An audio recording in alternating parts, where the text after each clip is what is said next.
Hello, Archie Dunlop here with Talking Astrology with Archie on Wednesday, November the 22nd, 2023. Today, I want to look at the horoscope of Vivek Ramaswamy, one of the candidates of a Republican nomination. Now, I have looked at his horoscope before, over the summer. I didn't have a time of birth for him. Now I do. So I think it would be a good time to look at his chart again. Now, I do appreciate that he has pretty much zero chance of getting the Republican nomination. You don't have to be an astrologer to tell that. I've been watching enough presidential campaigns over the course of my lifetime to know how these things work out. His poll numbers just simply aren't good enough. But still, I wanted to look at his horoscope, and maybe one needs to consider his horoscope in terms of what's going on at the moment. The fact that he's not going to be the Republican candidate this time round, but what motivates him, what might be happening in the future for him. Is he really presidential material? He's young. He's got plenty of shots in the future. So that's what I'm going to look at. I also want to compare his chart with that of Obama. And I also want to compare his chart with that of Meghan, because he does have something in common with Meghan. I know I talked about Meghan very recently, but I want to quickly talk about her again. So that's what I want to do. But before I do all that, I want to look at the astrology and I Ching for today, which is Wednesday, November the 22nd, 2023. So let's see what's going on. So here is the chart for noon today, Wednesday, November the 22nd, set for New York. You will see that the sun has gone into Sagittarius. At least it's gone into Sagittarius at noon in New York. To be more precise, the sun goes into Sagittarius today at 3 minutes past 2 in the afternoon in London, which is the same as 3 minutes past 9 in New York. So if you're on the east coast of America, from 9 o'clock in the morning onwards, the sun is in Aquarius. Sorry, the sun is in Sagittarius. If you're on the west coast, Los Angeles, Seattle, Portland, then the sun will go into Sagittarius just after 6 in the morning. So really, if you're in the Americas, sun is in Sagittarius pretty much all day. If you're in Western Europe, sun is in Sagittarius from the afternoon onwards. If you're in Australia, New Zealand, then really it's a Scorpio day. So you have to kind of wait until tomorrow to really feel the effect of the sun in Sagittarius. Another sign change. You can see that at noon, noon in New York time, the moon is at 29:49 Pisces. So the moon goes into Aries, London time, at 19 minutes past 5 in the afternoon. So if you're in Western Europe, then you're going to feel the blast of that Aries energy this evening. If you're in New York, the moon goes into Aries 19 minutes past noon, so sort of around lunchtime. So certainly for the last half of the day, you'll have the moon in Aries. If you're in the west coast, then it goes into Aries in around 9 o'clock in the morning. So the moon is going to be, if you're in the west coast, you've got the moon in Aries, moon in Sagittarius pretty much all day long. So those are the sign changes to focus on. I think the moon is very important. So that that change from Moon in Pisces to Moon in Aries, that is a big change.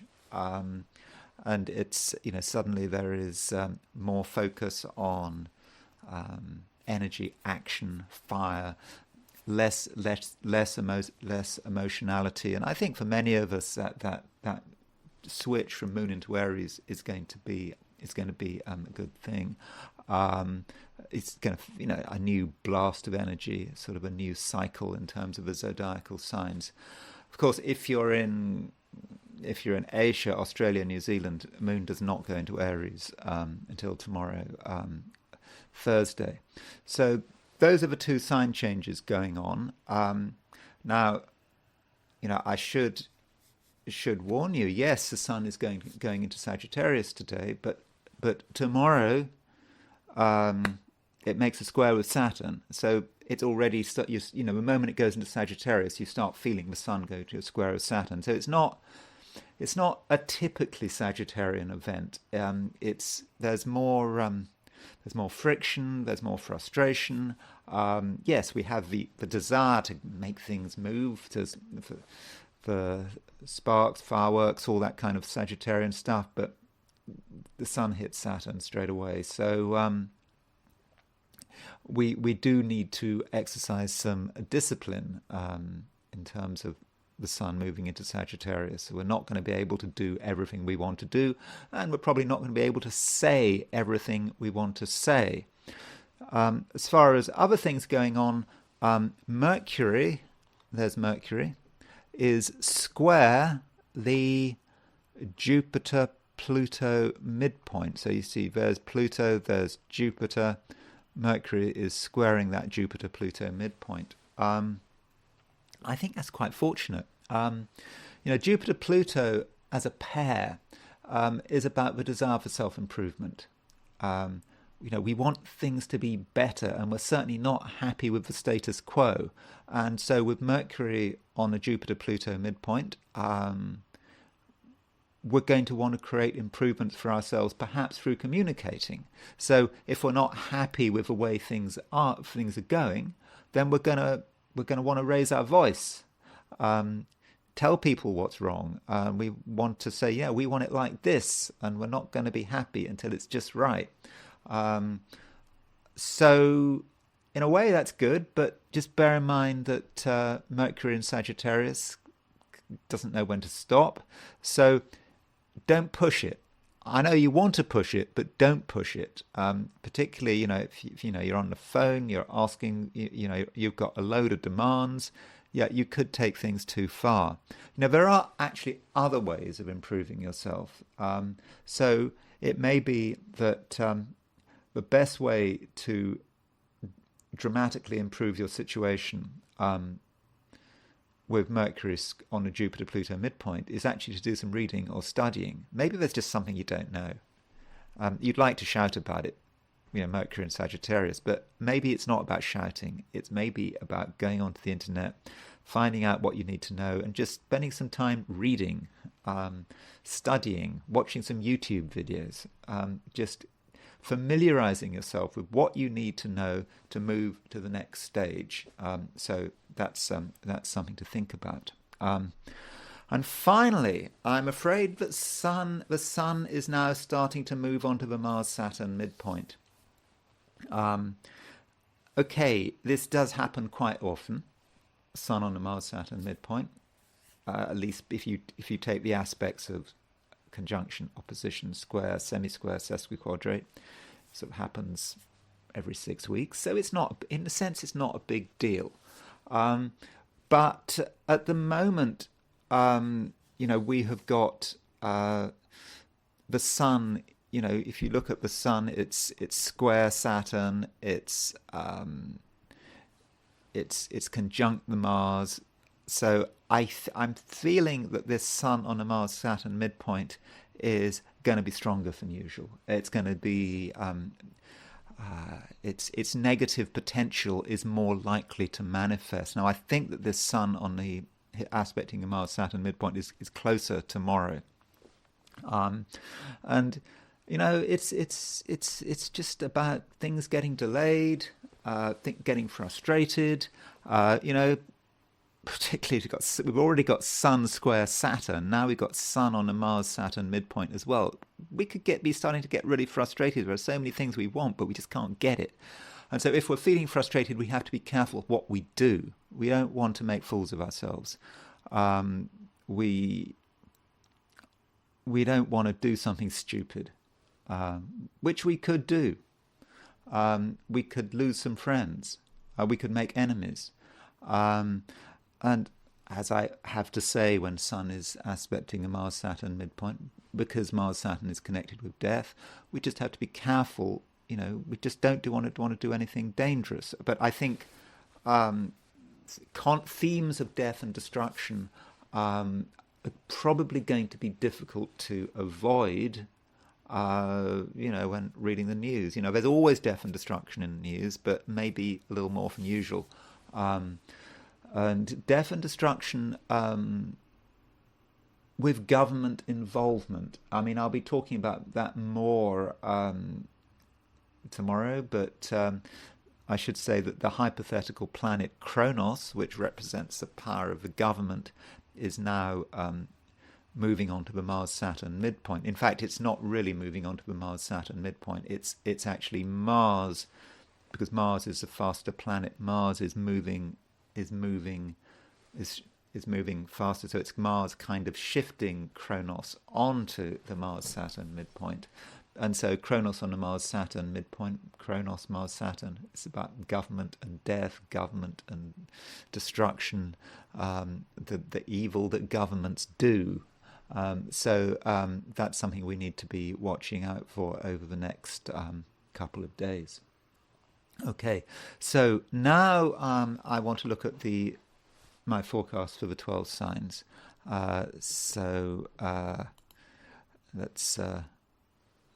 Let's quickly do them. So my forecasts for the 12 signs will, of course, reflect some of the frustrations that we have to deal with the Sun moving to the square with Saturn. So here we go. These are my forecasts for today, which is Wednesday, November the 22nd, 2023. Aries. There's a new dynamism in the air, helped by the fact that the Sun and the Moon are changing sign. The Sun moving into Sagittarius, the Moon moving into Aries. The sludge is making way for fire, and you can lighten up your environment. But if you want to be really successful, then timing is important. Taurus. There are lots of things you wanted to say, but now you're having second thoughts. You can see that secrecy has its advantages, that if people knew what you were thinking and planning, you might lose your edge. But there's one group of people that you can definitely benefit from, so make your introductions without revealing too much. Gemini. At times, it's all a balancing act, and you're wondering how long you can keep it together for. And then you have to deal with yet another complication, and yet you manage to stay on track. I suppose the real issue is having to deal with other people who make their influence felt at the wrong moment. But there's no need to take anyone too seriously. Just be yourself. Cancer. You're fast realizing what needs to be done, and the time for ideas and speculation is coming to a close. And the moment of clarity will be quick and decisive. In terms of career and business, there can be a new beginning.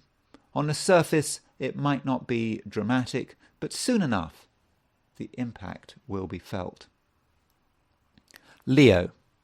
The Sun, your ruler, changes sign from Scorpio to Sagittarius. You become more of an extrovert and more able to express your creative genius. While this might sound exciting, in the first instance, making the right connections may be hard work, or perhaps it will take time for you to hit the right level of confidence. Virgo. What Virgoans need right now is stability. If things are moving all the time, then it's difficult to get anything done, not least because it's hard to concentrate. Now you have a chance to stay in one place and build up your strength. There may be temptations to scatter your energy, but they should probably be resisted. Libra. You've got things under control and you're now in a position where you can start being transparent about your likes and dislikes. You don't have to balance yourself to the rest of the world. The rest of the world has to balance to you. But there's one particular relationship that does need to be taken seriously. Scorpio. It's a time of year when many Scorpios have to put more energy into their finances. And with the Sun starting to aspect Saturn, this is particularly the case. There are things that need to be sorted out, and there are expenditures coming up that are probably unnecessary. But in the very short term, some basic organizational matters need to be sorted out. Sagittarius. The Sun is moving into your star sign and your birthday season is beginning. A cause for celebration, but that doesn't mean that everything is roses. There are challenges to deal with, perhaps relating to your home and family. Unfinished business to be sorted out, for example. Also, some family members may be trying to hold you back. And maybe they've got good reason to. Capricorn. Just a reminder that Capricorns are in a strong position because Venus and Saturn, remember Saturn is your ruling planet, are in mutual reception by exaltation. That's because Saturn is in Pisces and Venus is exalted in Pisces, and Venus is in Libra and Saturn is exalted in Libra. This situation will last until around December the 4th, so make the most of it. And right now, situations which leave other people stumped can give you a real advantage. Aquarius. You're moving into a position where you can concentrate all your firepower on a single goal and achieve something quite amazing. It might be hard work to begin with, but you're on the right track, bringing everything together and forging the future. But not everyone will like what you're doing. Pisces. Things are looking good, but maybe not pretty. It's about getting what you want, but not worrying too much about the people around you. And with the distractions of Christmas and the New Year on the horizon, you have to double your efforts to get everything done in a timely fashion. So, what's the first item on the list? Okay, so now I'm going to move to the I Ching. As always, I ask the question, what is Wednesday going to be like for people watching this video? And the hexagram I got was this. Doesn't move, it's stuck. 44, coming to meet.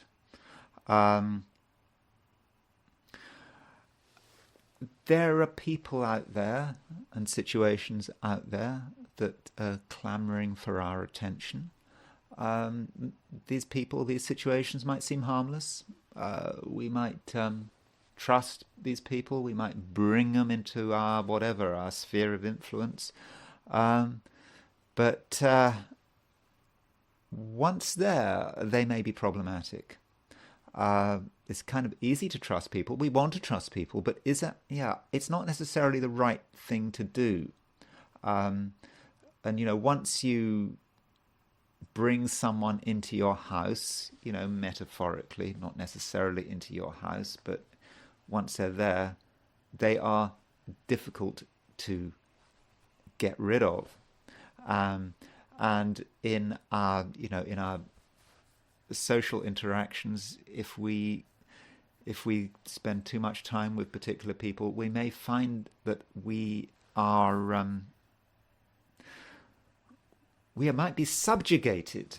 Subjugation, being subjugated is an idea that, with the Greg Winkup translation of the I Ching, he doesn't use the word coming to meet to describe this hexagram. He talks about subjugation. So, in other words, we get involved in a relationship where our own individuality could be smashed. So we have to be really careful about that. So, all things being equal, it says coming to meet, but maybe that's what we should be avoiding. We probably should be as independent as possible today. We don't necessarily need other people. So there's a warning there. So I think if we can, be independent, that's really the message for today. Okay, so now let's look at Vivek Ramaswamy's horoscope. As I said, I have looked at his chart before, but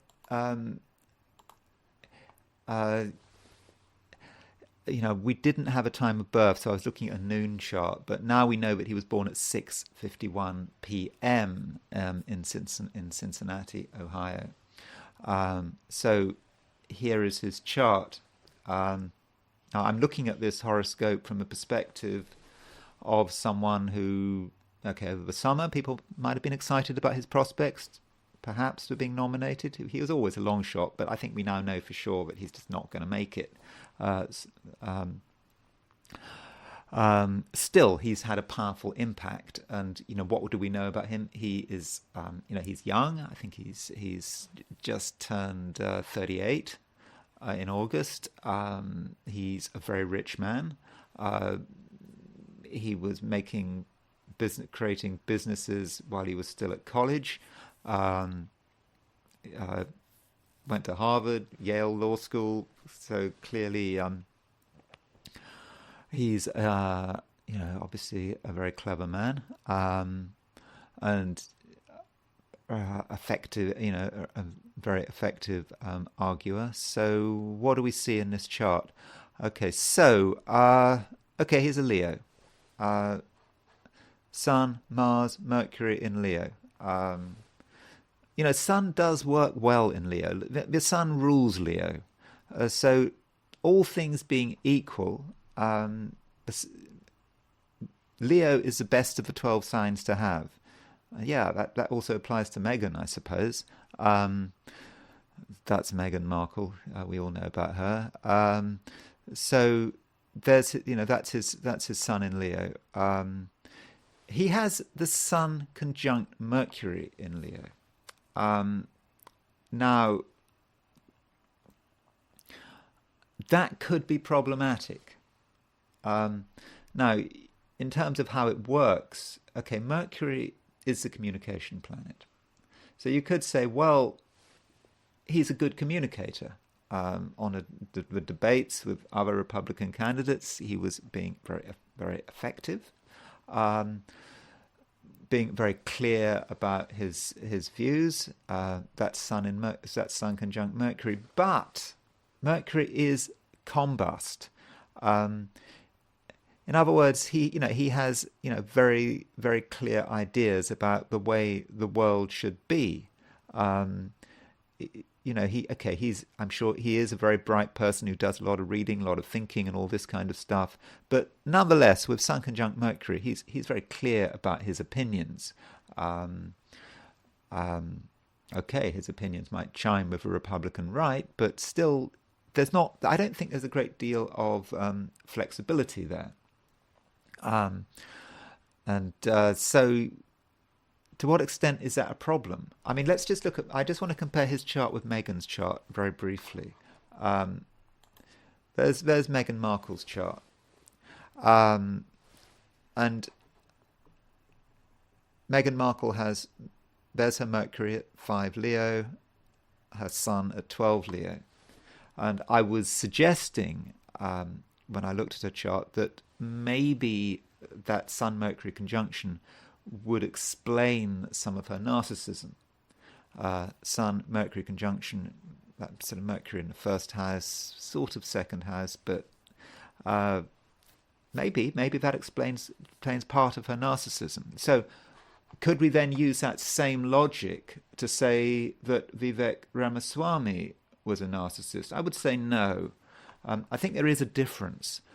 One difference is that, Megan's chart, Megan's Sun Mercury conjunction is in the first house. Okay, if you use whole sign houses, you might say it's in the second house, but it's towards the ascendant. With Vivek Ramaswamy, his Sun Mercury conjunction is in the seventh house, indeed in the eighth house if you use whole sign houses. So in other words, his Sun Mercury conjunction is sort of towards the descendant. Now that might mean that he is able at some level to think about what other people think. The seventh house is about the other. So if you've got the sun in the seventh, you understand that success is all about the other. You can't, however much you believe in yourself, you understand that you need other people to be successful. And perhaps that gives him a greater ability to reflect on his ideas. So I think that might be the difference between him and Meghan. One of the differences, I've also said that Meghan, part of the problem with Meghan Markle is that she has Moon conjunct Saturn, and that suggests that she's got a bit of an inferiority complex with, she's always having to struggle, perhaps, and in terms of her early family life, that may be how the Moon conjunct Saturn is working. With Vivek Ramaswamy, we don't have the Moon conjunct Saturn. We do have the Sun conjunct Saturn. I'll talk about that in a minute. But his moon, Vivek Ramaswamy's moon, is in Gemini. Gemini is how we naturally respond. And so if you've got Moon in Gemini in the fifth house, that is a very talkative, responsive place for the Moon. In a way, he deals with the world by talking. Moon in Gemini can often be the case that people avoid difficult issues by talking. That's the immediate emotional response. So when he's nervous, he just talks. And so he has a very fluent communication style, and I think that was clear in the debates in terms of talking. In the terms of way he was able to communicate, he was, I would have said, in a class of his own, and that would be his Moon in Gemini.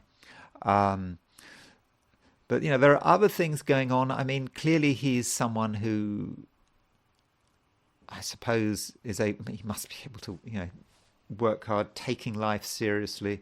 There's his Sun square Saturn, and the Sun is about to square Saturn now, and I'm thinking that this Sun square Saturn over the next few days, as the Sun moves into Sagittarius, is probably going to have an influence on him. He's going to sort of realize, perhaps, that his campaign is coming to an end, that he has to move on to other things. The Sun square Saturn, in general, it's about someone who takes life seriously, having Sun square Saturn. Life is about having to sort of work hard. I mean, that's what it's all about. And I'm sure he's using the symbolism very effectively. But in terms of his career and his aim to be president, I'm slightly concerned by his South Node. He's got South Node in Scorpio in the 10th. If you take a karmic view of the nodes, and you say, well, the South Node is where we came from, the North Node is where we're going to, it's almost like from a sort of a reincarnation point of view, assuming you believe in reincarnation. Vivek Ramaswamy is a Hindu. I assume he believes in reincarnation, being a Hindu. Of course, one should always remember that Hindu it's not, it can mean anything. There are so many different brands of Hinduism. I think he describes himself as a monotheistic Hindu. There are branches of Hinduism that look at, that focus on all sorts of different gods, and then there are other branches of Hinduism which just focus on the one god and all this kind of stuff. So there are, you can't really have a firm categories. Say, well, Hindus are like this; they believe this. That's not necessary. It's not the case. But his south node on the midheaven. Perhaps in a previous incarnation, he was really successful. He was just born with it. I mean, it was easy for him, really just easy for him to be successful. Look at how young he was when he was creating businesses, creating, did he set up a pharmaceutical business, but I think while he was still at college, it was just easy. It was just natural. And that may be the south node on the 10th house and 10th house cusp. But if you've got south node on the 10th, there may come a point where you kind of realize you're going in the wrong direction. And if you don't realize, fate will realize for you. You'll be told through various events. So his desire to be president is really strong, really compulsive even. And there we've got the sun, look at the sun and Mars. He's got Mars square the nodes. He's putting a huge amount of energy into finding his supposed destiny, which perhaps at the moment he thinks it's going to be president. But putting a lot of energy into that, he can't help himself because it's such a big part of who he is. In fact, the North Node, look at the North Node, it's sort of on his Sun-Mars midpoint. So you could take the North Node as being about connections. So he's putting huge amounts of effort into making connections, being successful in politics. It really is very strong. We shouldn't forget that he has got a Mars-Jupiter opposition. I've talked about the Mars-Jupiter opposition in quite a negative light. Mars-Jupiter is about just putting one's energy everywhere and kind of going over the top. I've even sort of talked about, the serial killers having hard aspects between Mars and Jupiter. Now, in his case, he's no doubt channeling that Mars-Jupiter in a more constructive way. I mean, you can see he's got his Mars-Jupiter is square the midheaven. So he's putting all his energy into being successful. I mean, so he's got these square aspects, square conjunction aspects, Mars opposition Jupiter, Mars square the midheaven, Sun square Saturn. It's a very dynamic chart. It's not a lazy chart. It's the squares that keep him going.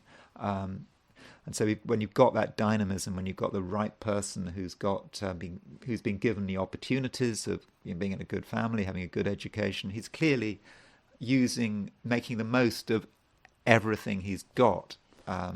So I think that is very constructive.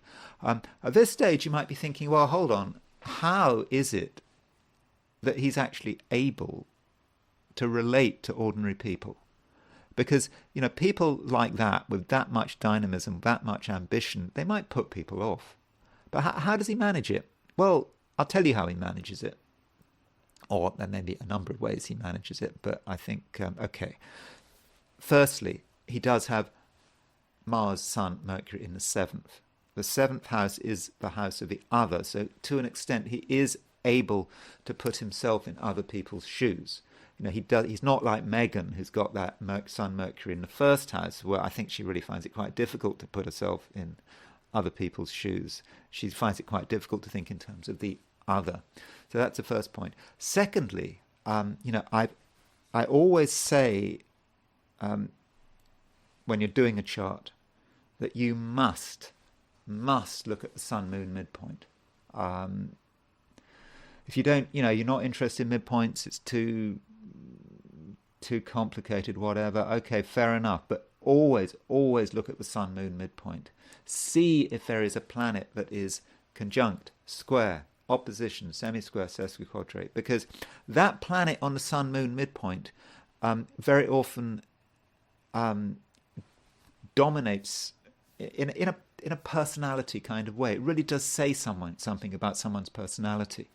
And so if you look at his sun and his moon, there's his sun, there's his moon. So you see his sun is at 0 degrees Gemini, moon at 0 Gemini, sun at 17 Leo.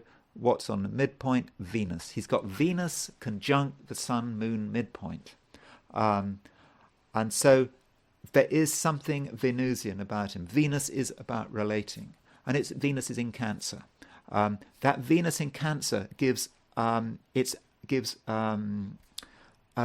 very different view of his chart and who he is. It's completely different from all that Sun, Mars, node, all those squares. It definitely softens the chart. It gives him an ability to relate.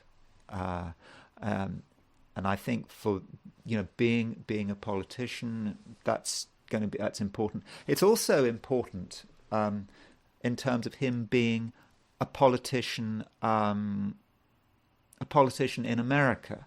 One chart that we always need to look at when we're looking at American politicians is a politician for the United States. July the 4th, 1776, 5:10 p.m. I go for 5:10 p.m. This is the moment when the Declaration of Independence was signed. And you can see that the United States is a Cancerian country. And it's got its Venus at 3 Cancer, Jupiter at 5 Cancer, Sun at 13 Cancer, Mercury at 24 Cancer. So Vivek Ramaswamy's Venus is actually on the USA's Sun-Venus midpoint. It's close to the USA's Jupiter. So the way he presents himself through that Venus is how he connects to the American people. And it's through that Venus that he gives himself some chance of being successful in US politics. If I was to advise him, I would probably tell him to emphasize that more. One thing about Venus in Cancer is one thing that can be said about Venus in Cancer is it can be connected with sort of maudling sentimentality. Just being a bit over sentimental in a way that non-Americans find not very, non-Americans find it off-putting, but in America that's fine. He can do that. He can be a bit more emotional. Work on that Venus on the Sun Moon midpoint. By the way, I have got Venus in Cancer, so I do have a maudling sentimentality, but I don't like it. I try to suppress it. So he needs to really concentrate on that, because I think Venus on the Sun Moon midpoint is really important for him. Now, as far as whether or not he's ever going to be president, I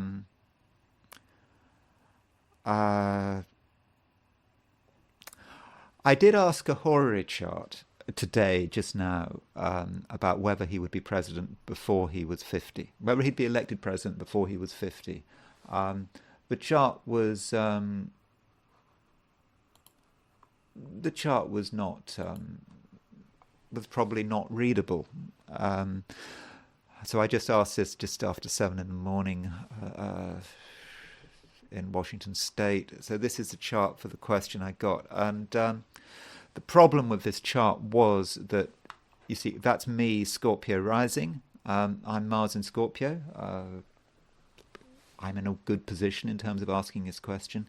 The trouble is Mars is combust. You can see that Mars is very close to the Sun. So when you've got a combust Mars, when the ruler of the ascendant is combust, there's a suggestion that that your judgment is clouded, and you shouldn't really ask the question. The question is not judgeable. So in this instance, I would take a pass on this. I would not really be able to judge it. But if I were to try to judge it, I could say, well, Vivek Ramaswamy is on the 7th house cusp. That's him. We take him as the 7th. So the 10th from the 7th is maybe the 4th. The moon is here. Moon is going to a square of Mercury. I wouldn't want to judge it particularly, but I would have said probably the answer is no. And looking at his natal chart, I think it's more, I think in terms of his natal chart, my gut feeling is he will never be US president. I think his problem is, I think it's that South Node. I think he wants it too much. I think he really does want to be president, but I don't think he ever will be president. I mean, that's my view. And, it's also the South Node conjunct Saturn. I think that is a problem. Over the summer, I did ask another Hori. I asked, will he ever be president? I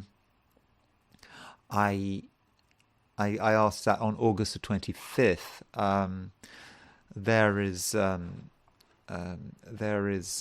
So he is ruler of the 7th, so he would be Saturn in Pisces. You can see that the Sun is making an opposition to Saturn. It didn't strike me as being, again, and like the Bahori I asked a couple of days ago, the Moon is making a square to Mercury. So I'm thinking, I'm thinking that overall, at the moment, I'm thinking probably not.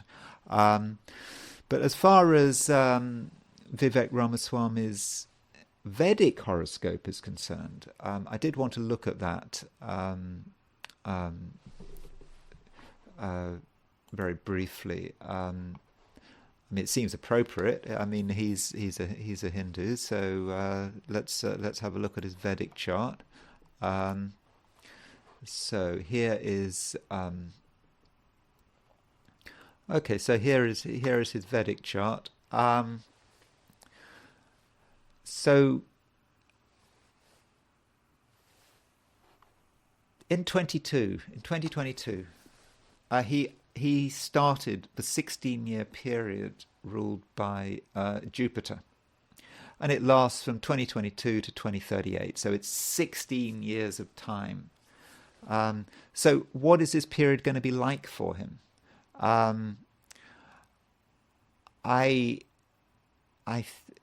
mean, his Jupiter is perhaps problematic because he's got Jupiter in Capricorn. Jupiter is fallen in Capricorn. Further, you can see that he's got Jupiter receives difficult aspects from Sun, Mars, Mercury, in the 8th house. Particularly that Mars. He's got Mars in opposition Jupiter in his Western chart, but he's also got the Mars opposite. Obviously by definition, he's got it in his Vedic chart as well. And I think that is going to cause him some problems. You can see that next year in April, he enters his Jupiter Mahadasha and his Saturn Subdasha. His Saturn is very strong. It's Saturn in Libra. It may be that something will be going on in April. That's when what happens in April. We're going to get a clearer idea about how this 16-year Jupiter Dasha is really going to work out. So, because Saturn is in Libra, there may be some opportunities there, but is that, he's not going to be the Republican nominee, so we'll have to see. But overall, I think that Jupiter's got too many problems to say that, oh, he's going to be incredibly successful. He's going to be successful in terms of being president over the next 16 years or until between now and 2038. And I do want to make a point about this Jupiter in Capricorn, is that another person who had Jupiter in Capricorn was Barack Obama. And I just want to look at Barack Obama's chart to kind of show you the sort of logic of the way Indian astrology sort of works. That Indian astrology has these loads of yogas. So a yoga is like a union. Different planetary combinations that can change everything. So if we look at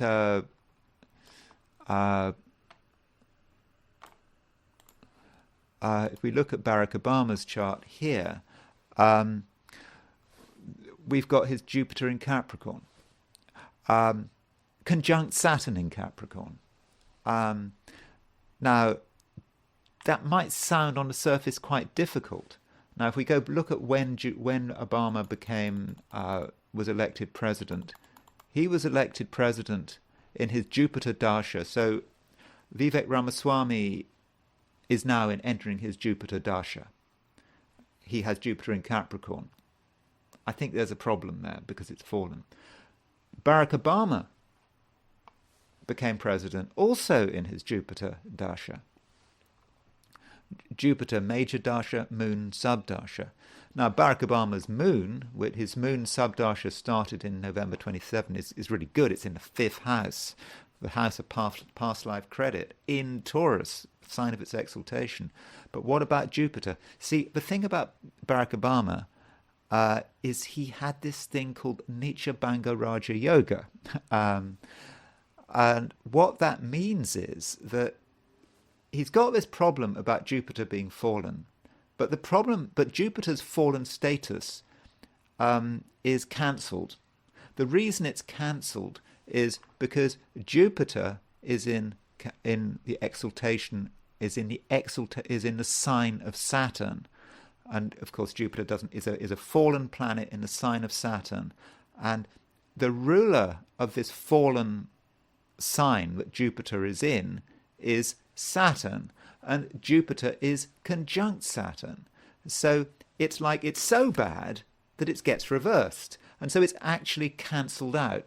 And so because of that Nicha Banga Raja Yoga, the fallen position of Jupiter is cancelled out, and in fact it's a bonus. And so his Jupiter dasha is when he is actually a fortunate dasha, and it enables him to be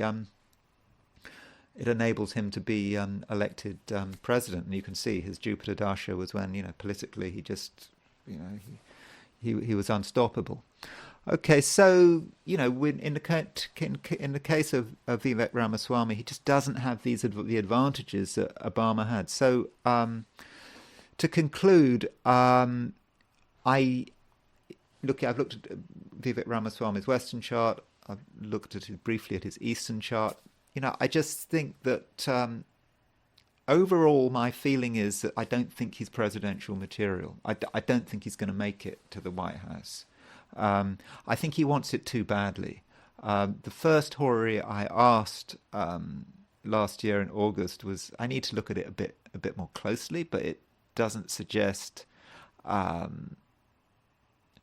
it doesn't really suggest that he's going to get very far. And I think his south node on the midheaven, the fact that he's got Saturn conjunct the south node, he wants it too much, and so I think he probably needs to focus on